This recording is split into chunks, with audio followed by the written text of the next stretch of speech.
Dinarang ko lang sa apoy yung dahon ng saging para pag ginamit ko ay hindi siya maging malutong. Then dito, ginadgad ko yung mote. Kalahating kilo lang gamit ko. Then gumamit ako sugar. Yung mga sangkap na ginamit ko ay mga tira ito nung mga nakaraan na gawa ko sa mga kakanin. Naglagay rin ako ng kaunting latek, then hinalo ko. Then ngayon tinakal ko siya para maging pantay. Yan lang, maliit na takalan yan. Then nilagay ko sa dahon ng saging, then flinat. Then sa ibabaw niyan, naglagay ako ng latek.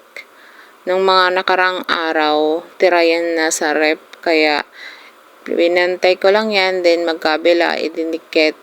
Then finold ko yung dahon ng saging pabilog, and then finold ko yung kabilang gilid. Gusto ko magluto ng kamote na suman. Inulit ko lang gagawin ko. Na-miss ko siya. Kalahating kilo lang yung ginawa ko. At ito nga yung tinutukoy ko kaninang latik. Ayan, ipapalaman ko siya. Kasi na-miss ko yung ganitong merienda. At healthy pa.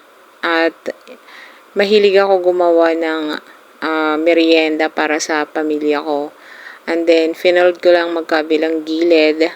And then, ayan.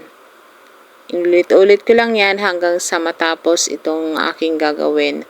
Ayan, tiniklop-tiklop ko lang yan. Hanggang sa clinose ko sa magkabila. Then, pinaikot ko, then magkabilang gilid, dinupi, and then, ayan, tapos na, ayan ang nagawa ko, then steam ko to ng 40 minutes, ayan, steamer, kumukulo yan, then nilagay ko lang lahat, yung aking kamoting suman na may latik, ayan, steam ko lang yan ng 40 minutes. Then, ayan, luto na. Kain na tayo. May merienda na tayo.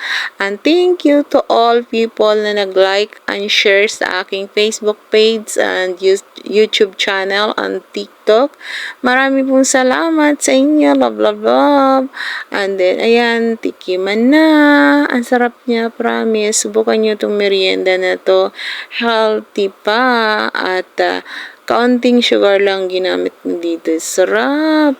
Ang sarap i-partner sa black coffee, no sugar. Ayan. Sarap. Mainit pa yan. Nakaka-miss ang kumain ng mga ganitong pagkain. Kaya tara, kainan na tayo.